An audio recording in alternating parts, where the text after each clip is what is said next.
Hello everyone, Assalamualaikum and নমস্কাৰ আপোনালোক সকলোকে মোৰ চেনেল সামিমছ ৱৰ্ল্ডৰ অন্য এটি নতুন ব্লগলৈ স্বাগতম জনাইছো আশা কৰিছো আপোনালোক সকলোৰে খবৰ ভাল আল্লাই কৰাত মোৰো ভালে আৰু এইটো ব্লগ হৈছে 9th ৰ'জাৰ ব্লগ মই এডিট কৰিবলৈ একেবাৰে টাইম পোৱা নাছিলো মাজতে মানে মোৰ হেলথ ইস্যু হৈছিল এলাৰ্জি প্ৰবলেম হৈছিল আৰু এইফালে মই গৈ আছো বজাৰলৈ গৈ আছো মোৰ মানে কাপোৰ ড্ৰাই ক্লিনত দিছিলো আৰু লগতে ভাবিছো যে লেন্সকাৰ্টটো সোমাই আহিম বুলি এতিয়া আমি গৈ আছো লেন্সকাৰ্টলে মই যি কাপোৰ দিছিলো ড্ৰাই ক্লিনত হেয়া কাপোৰ ললো আৰু গৈ আছো এতিয়া বতৰ খুব বেছি ধুনীয়া কৰিছে চাহ ভালকে লেন্সকাৰ্টৰ ভিতৰত সোমালো আৰু আমি দুজনীয়ে ফ্ৰী আই চেকআপটো কৰাম মানে ইয়াত ফ্ৰী আই চেকআপো প্ৰভাইড কৰা হয় আই চেকআপটো কাৰণে আপোনালোকে প্ৰথমতে নিজৰ নামটো ৰেজিষ্ট্ৰেচন কৰাই ল'ব লাগে তাৰ পিছত তেওঁলোকে 1 by 1 আই চেকআপৰ কাৰণে মাতে আৰু এইখিনি টাইমত ভাবিলো যে আমি অকমান সানগ্লাস ট্ৰাই কৰো বুলি আৰু এই সানগ্লাসখিনিত আপোনালোকে নিজৰ পাৱাৰ মতে মানে পাৱাৰ লেন্সও ইউজ কৰিব পাৰে আৰু খুব বেছি ধুনীয়া কালেকচন আছিলে আৰু এইফালে এতিয়া মই ট্ৰাই কৰি আছো কোনখনত মোক বেছি ভাল লাগিছিল কমেন্ট কৰি জনাবচোন দেই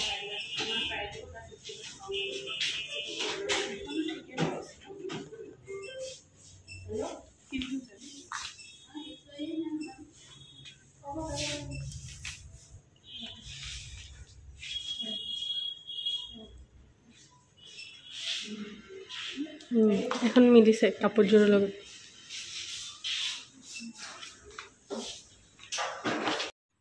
ৰেগুলাৰ ইউজৰ কাৰণেও কেইখনমান স্পেক্স ট্ৰাই কৰিলো আৰু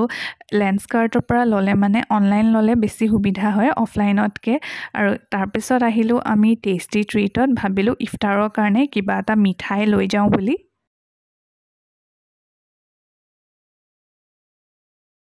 ঘৰলৈ আহি পালো আৰু আহি পাই নামাজখিনি পুৰা কৰি ললো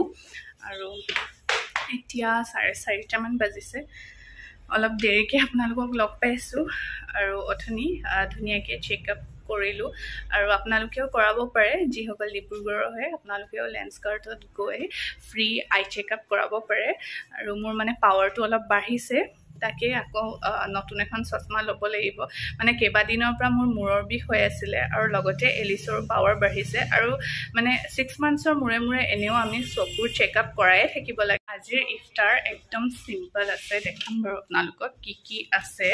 আৰু চাওঁতে ইমান সোনকালে ৰোজা কেইটা পাৰ হৈ গৈছে ন আৰু বতৰ যে পুৰা ডাৱৰীয়া হৈ আছে আৰু অকমানকে বাৰু আপোনালোকক ইফতাৰত কি আছে দেখাম সেইদিনাখন দুটা ঘৰৰ পৰা ইফতাৰ পঠিয়াইছিলে কাজিন বা আৰু কাকাহঁতৰ ঘৰৰ পৰা এইখন প্লেট হৈছে কাকাহঁতৰ ঘৰৰ আৰু কাজিন বাজনীৰো মই দেখাই দিছো বাৰু ইফতাৰত কি আছিল আৰু আল্লাহে এই ৰোজা কেইটা যে ইমান ধুনীয়াকে পাৰ কৰি লৈ গৈছে ন অকমানো আমাক ফিলে কৰিব দিয়া নাই কিয়া যে আমি ৰোজা আছো মানে অকমান ভোকো লাগা নাই আৰু লগতে অলপো পিয়াও লাগা নাই ন হসাকে আল্লাহক বহুত শুক্ৰিয়া আৰু আলহামদুলিল্লাহ আল্লাহে যে ৰোজা কেইটা ইমান ধুনীয়াকে পাৰ কৰাই লৈ গৈছে আৰু লগতে আপোনালোক সকলোৱে আমাৰ কাৰণে দোৱা কৰিব দেই আৰু মোৰ যদি ব্লগ সব চাই ভাল লাগে তেন্তে প্লিজ আপোনালোকে আপোনালোকৰ ফ্যামিলি এন্ড ফ্ৰেণ্ডছৰ মাজতো শেয়াৰ কৰিব আৰু সেইদিনাখন এলিছে দুটা স্পেশাল বস্তু বনাইছিলে খাবলৈ বহুত বেছি টেষ্টি হৈছিলে এইটো হৈছে কালাকান আৰু লগতে মুং দালৰ হালৱা বনাইছিলে কিন্তু হেইটো মানে ভিডিও কৰাই নহলে আমি সবে মানে খোৱাত ইমান বেছি বিজি হৈ গলো হেইটো ভিডিও কৰিবলৈ থাকি গল আৰু এইখন প্লেট হৈছে কাজিন বা ঘৰৰ ইমান ধুনীয়াকে সজাই মেলি দি পঠিয়াই